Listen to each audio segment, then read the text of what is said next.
Todos os irmãos com a paz do Senhor, um bom dia, uma boa tarde para você, meu amigo que está chegando aqui no canal. Que Deus te abençoe através dessa palavra poderosa que está no livro de Apocalipse, capítulo 2. Eu vou deixar para a sua meditação.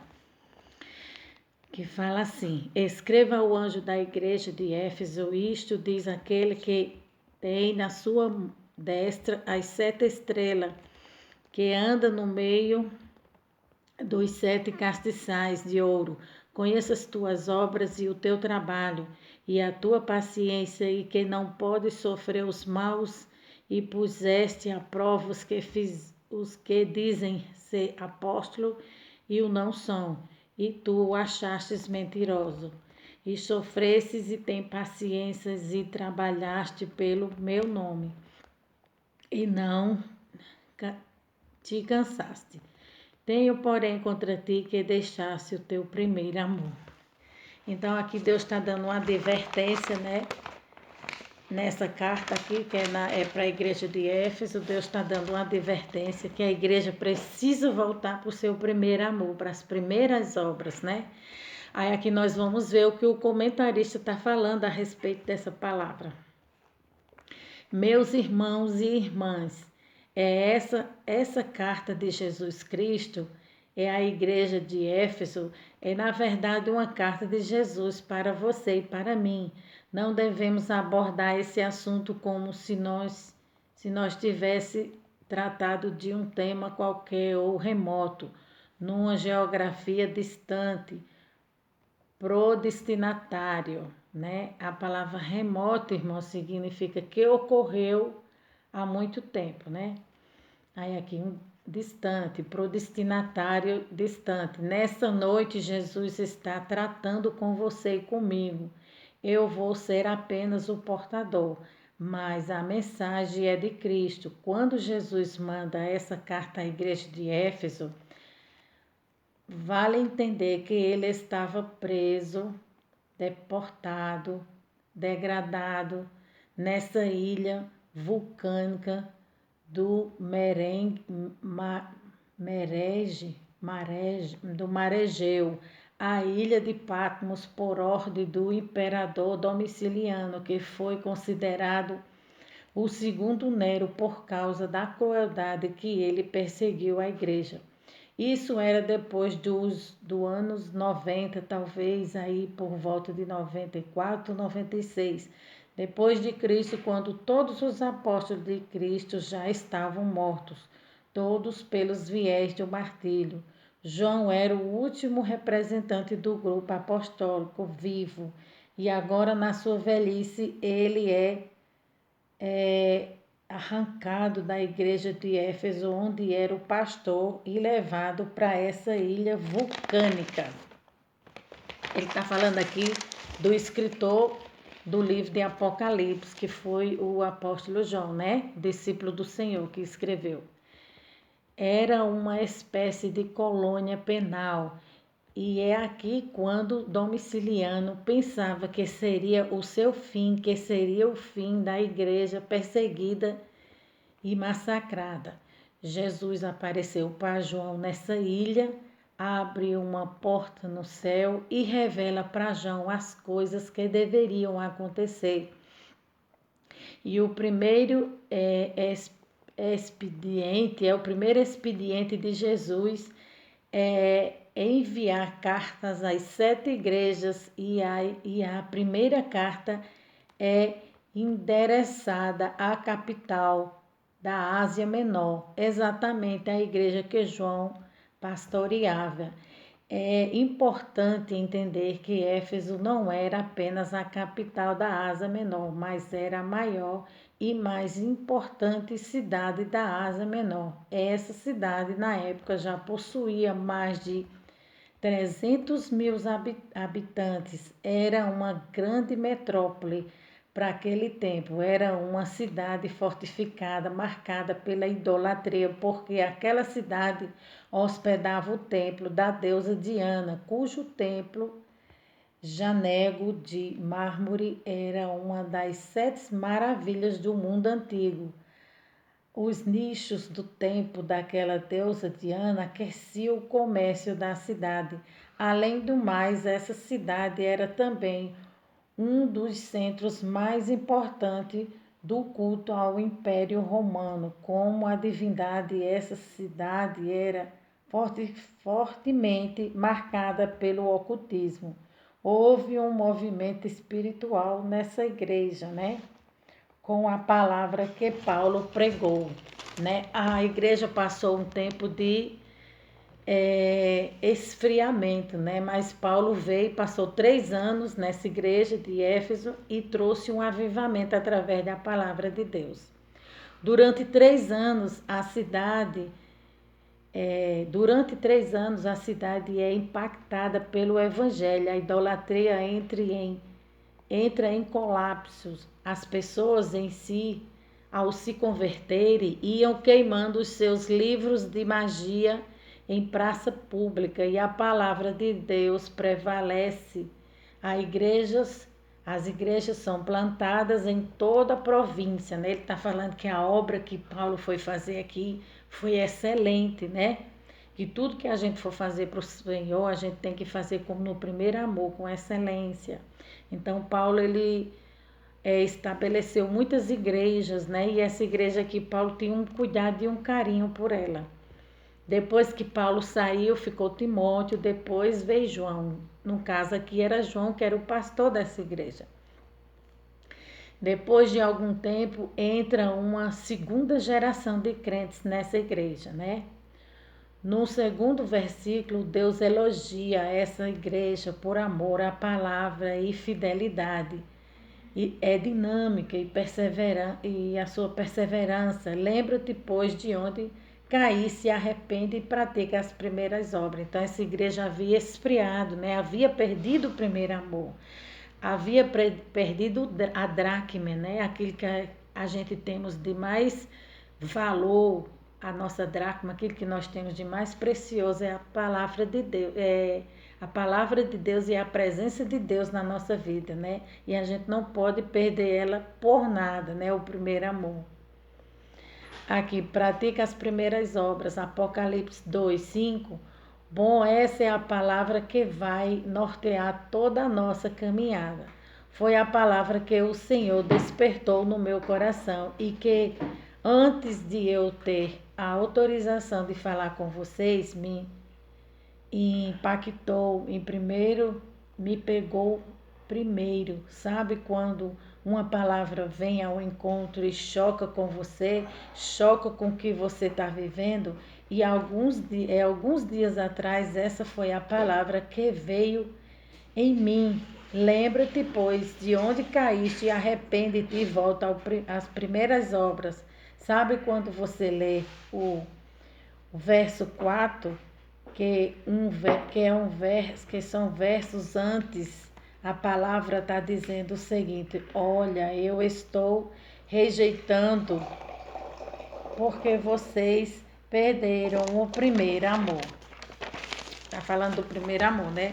Perderam. Em outra versão, vai dizer deixaram. E eu comecei a tentar refletir, porque às vezes nós pensamos que está tudo bem com a gente, que está tudo bem na nossa vida com Deus. Aí de repente nós enxergamos um cenário que já foi a nossa vida com Deus.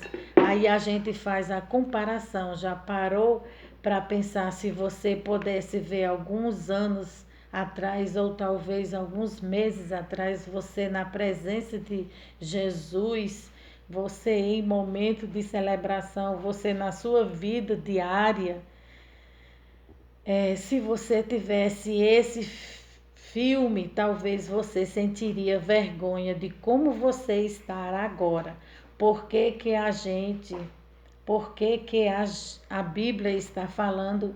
Lembra-te de onde caíste. Ele está dizendo, houve uma queda. E na queda você perdeu alguma coisa. Você deixou para trás alguma coisa. Todas as quedas que nós temos na vida, alguma coisa acaba ficando para trás. Alguma coisa acontece que parece que de nós é roubada. Uma parte é roubada uma parte. Agora sabe qual é a nossa maior problemática? É porque nós caímos, levantamos e não paramos para perceber que aquela queda roubou de nós, né? Ele está falando que quando a gente começa a caminhada com Jesus, a gente começa bem, fazendo as coisas de forma certa, mas a gente leva uma queda e durante aquela caminhada, aquela queda, alguma coisa a gente perde, que a gente não volta a ser o mesmo, né? A gente só volta quando a gente se arrepende e volta atrás, né? Vai buscar aquilo que perdeu. E a cada queda nós perdemos coisas que são importantes para a nossa vida, coisa que nos aproxima de Jesus para para pensar, para pensar um pouco como era você quando conheceu a Jesus. Ele está fazendo uma pergunta. Como você, como era você, como era a sua vida de oração, como era a sua paixão, como era você, como era a sua reação, como era as coisas, né? Já parou para pensar que se você analisar algumas coisas você deixou para trás e você pensa que isso é maturidade? Meu lindo, isso não é maturidade. Deixar de amar não é maturidade. Sabe quando você pensa que está bom demais? Isso não é maturidade. Alguém vai dizer, ou alguém vai dizer que orava demais, eu era apaixonado demais, eu chorava demais, mas agora eu amadureci. Eu tenho muita saudade de quando eu era mais menino, porque quando eu era mais menino, eu era mais ingênuo. E quando eu era mais ingênuo, eu adorava Jesus com muito mais facilidade. Eu tenho saudade do dia em que eu comecei a pregar, porque o dia em que eu comecei a pregar, eu não tinha tanta gente ouvindo, então eu não me preocupava tanto com o que com que os outros iriam pensar de mim. A preocupação era só com a palavra. Lembra-te quando você Lembra-te quando você faz essa caminhada de lembrar, quando você começa a tentar entender por que eu esfriei, por que eu perdi, né? A sensibilidade de ouvir a voz de Deus e chorar e louvar e adorar e sentir prazer nas coisas de Deus. Existem rotas para configurar, coisas para consertar. Você pode até pensar em único que o único que paga o preço sou eu. Enganou-se. A saudade do primeiro amor não é só sua. A saudade do seu primeiro amor também é de Jesus. Existe um Deus no céu que olha para você e sente saudade de quando teu coração era mais apaixonado por Ele, de quando teu coração tinha mais temor, das perguntas que você fazia para Ele, de quando sempre a sua primeira busca era Ele. De repente você esfriou porque caiu e perdeu muitas coisas no caminho e até agora não voltou. E por isso que o Senhor está falando aqui em Apocalipse. Lembra-te, porque se eu lembrar, vou ter saudades dele.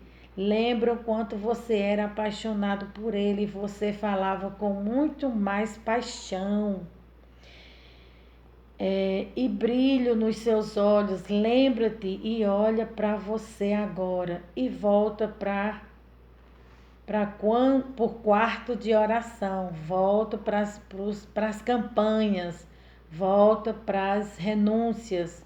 E quando você ver, seu coração vai queimar novamente de amor por ele, Jesus. Oh, glória a Deus, que palavra maravilhosa, irmão. O escritor realmente estava muito inspirado, né? O Espírito Santo tomou ele nesse momento que ele escreveu essa mensagem. Agora aqui nós vamos meditar em Apocalipse e ver o que Apocalipse está falando. Apocalipse 2: Escrevi ao anjo da igreja de Éfeso, isto diz aquele que em sua destra, aquele que tem na sua destra as 7 estrelas, que anda no meio dos 7 castiçais de ouro. Aqui Jesus está falando que ele escreveu ao anjo da igreja, né? O anjo da igreja é o pastor, né? Essa carta foi endereçada, essa palavra foi endereçada e foi enviada para os pastores da igreja Labra Subierga. Escrevi ao anjo da igreja de Éfeso. Quem era o anjo da igreja de Éfeso? Era João. Então essa carta foi escrita para João. João era o pastor daquela igreja, né? Que estava enfrentando essa dificuldade. Isto diz aquele que tem na sua destra as 7 estrelas e que anda no meio dos 7 castiçais de ouro. As 7 estrelas são os anjos ou mensageiros, né? Os anjos do Senhor se faz presente no meio da igreja. A presença do Senhor é real no nosso meio, no meio do seu povo. E os 7 castiçais são as 7 igrejas, né? Que foi endereçada essas cartas, Deus enviou, né? Aí aqui no versículo 2 fala, no versículo 1 falando ainda, Deus ele está falando aqui que ele se faz presente no meio da igreja, né? E no versículo 2 fala, conheça as tuas obras e o teu trabalho e a tua paciência, que não pode sofrer os maus, puseste à prova os que quer dizer-se ser apóstolo e não são, e tu achastes mentirosa. Então aqui Jesus está dando um elogio a essa igreja, a esses irmãos, porque Paulo ele pregava muito a palavra de Deus, então eles eram um povo alicerçado na palavra de Deus. Quando nós temos os nossos pés espirituais alicerçados na palavra de Deus, nada tira a gente da presença de Deus, nada nos derruba, nos arranca da presença de Deus. Então aqui Deus está trazendo um elogio para essa igreja, porque ela conhecia a palavra de Deus e as suas primeiras obras eram aprovadas por Deus, né? E no versículo 3 fala, e sofreste, tens paciência e trabalhaste pelo meu nome e não te cansasse. Então aqui Deus está elogiando, Deus está se agradando da forma que aquela igreja vive, né? Porque nesse tempo aqui, nessa igreja aqui, predominava muito nesse lugar um demônio que se chamava Diana, que era um deus com D minúsculo, né?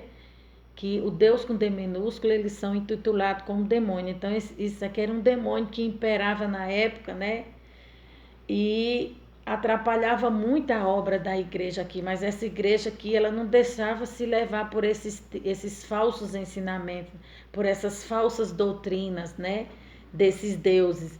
Ela era firmada na palavra de Deus. Aí aqui no versículo 4 fala, tenho porém contra ti que deixasse o primeiro amor. Então, igual eu falei aqui, né? Deus está falando que essa igreja ela tinha esquecido as primeiras obras, o primeiro amor, aquele desejo de pregar a palavra de Deus, ir nos presídios, ir nos bares, ir nos lugares, né?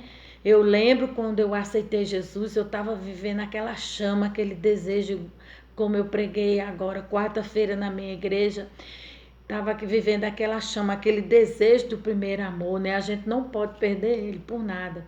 Então eu pregava nos bares, eu pregava nos prostíbulos, nas ruas, em todos os lugares que Jesus me mandava, eu ia pregar. Então quando a gente está vivendo o primeiro amor, nada nos barra, nada nos impede de falar de Jesus e a gente não tem medo de nada. né? Inclusive de perder a vida, a gente não tem medo de perder, porque a nossa vida ela não é mais nossa, a nossa vida é do Senhor. Nosso coração está tão cheio, está tão apaixonado por Jesus, a presença de Deus é tão forte na nossa vida que nada a gente não para a nossa marcha, a nossa caminhada, a gente não para por nada, né? E aqui no versículo 5 está falando: lembra-te, pois, de onde caíste e arrepende-te. Deus está falando para essa igreja, para esse povo, está falando para nós hoje em dia, para a sua igreja, no século atual que nós estamos vivendo. Lembra-te, Deus está mandando a gente se lembrar. Lembra onde você perdeu aquilo que você tinha de mais precioso. Achamos o desejo de me buscar, o desejo de renunciar, né? O desejo do primeiro amor, de estar sempre na minha presença, nos cultos, nos matutinos, nas consagrações, nas campanhas, na dedicação, na oração, né? Lembra-te, pois de onde caíste, e arrepende-te. Deus está mandando ele lembrar e se arrepender. A igreja se lembre e se arrependa.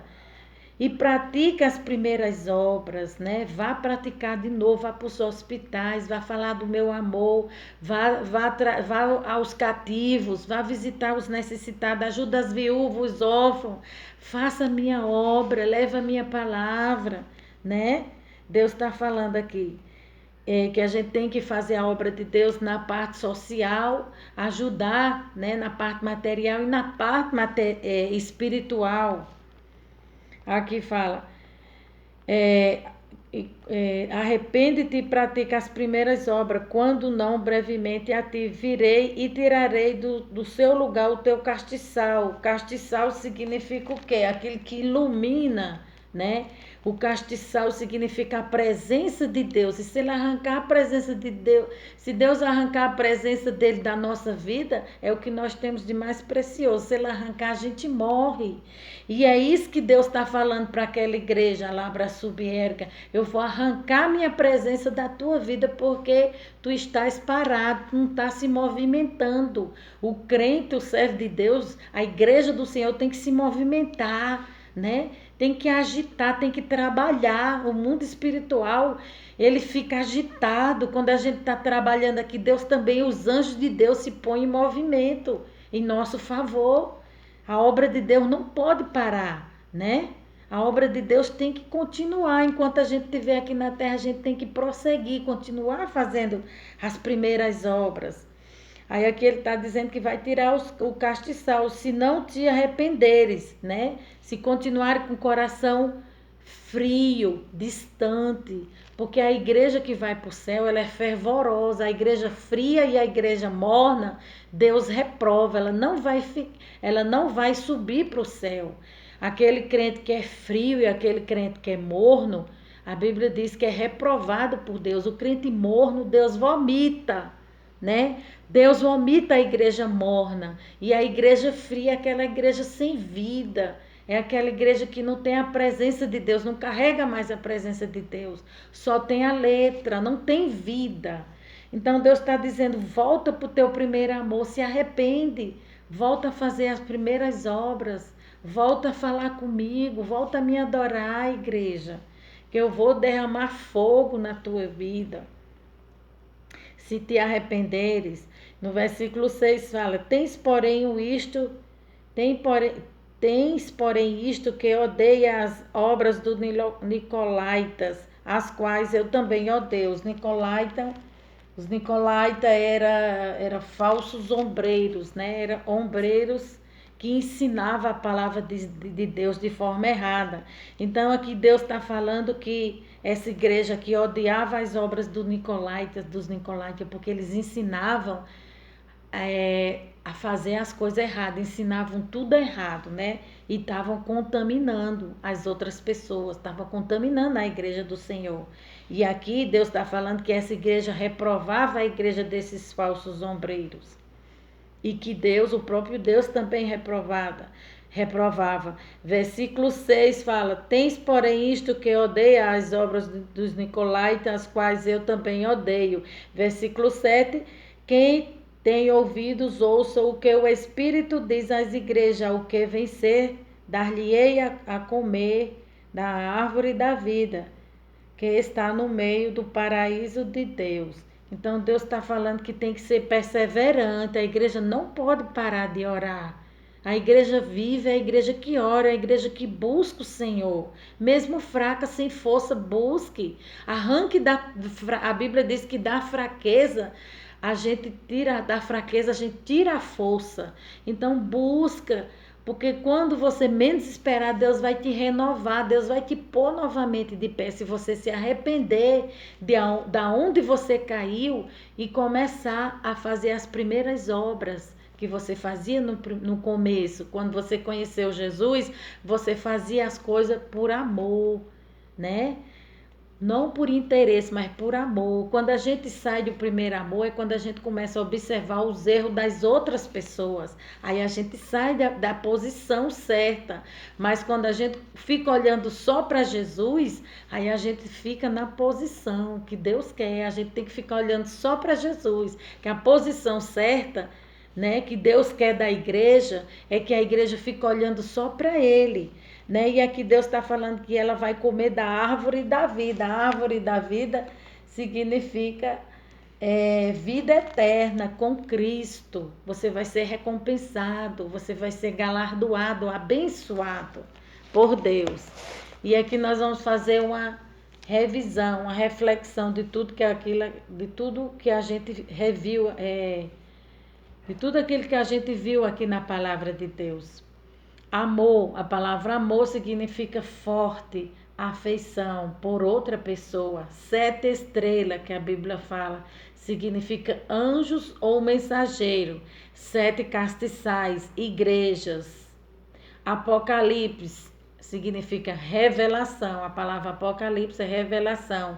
Éfeso significa desejável. O nome dessa igreja aqui era Éfeso, significa desejável. João, o nome João significa Deus é cheio de graça, né? E João escreveu 5 livros, Evangelho, 3 cartas e Apocalipse.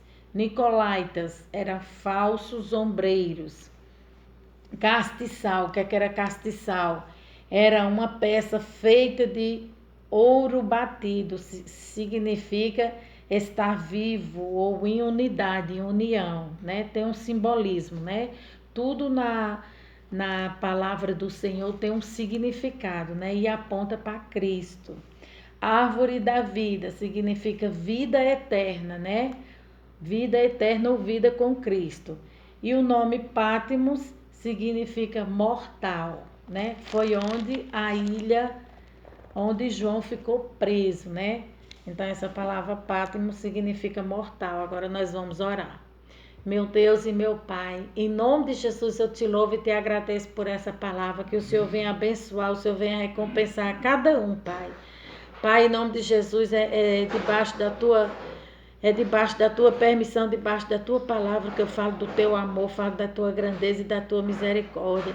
E que essa palavra, meu Deus, que eu falei com tanta simplicidade, mas que saiu do fundo do meu coração, Pai. Tu sabe, Pai, tu conheces a sinceridade do meu coração. Então, Pai, tu venha abençoar, venha recompensar cada um, Pai, que está recebendo essa palavra, que está enviando essa palavra, que está compartilhando, abençoando as outras vidas. Em nome de Jesus, confirma a bênção e confirma a vitória na vida de todos aqueles que vai receber a tua palavra, que a tua palavra vai e produz o resultado a qual está sendo enviada. Confirma, meu Deus, a bênção e a vitória na vida de cada um. É o que eu te peço e te agradeço. Em nome de Jesus, amém. Você que está ouvindo esse vídeo, compartilhe para as outras pessoas. Abençoe e seja abençoado, né? Aquilo que você recebe na tua vida, né? Aí você compartilha com outra pessoa, o teu galardão é garantido. Dê seu like e faça seu comentário também. Amém? Fique com Deus. Deus abençoe. A paz do Senhor para todos.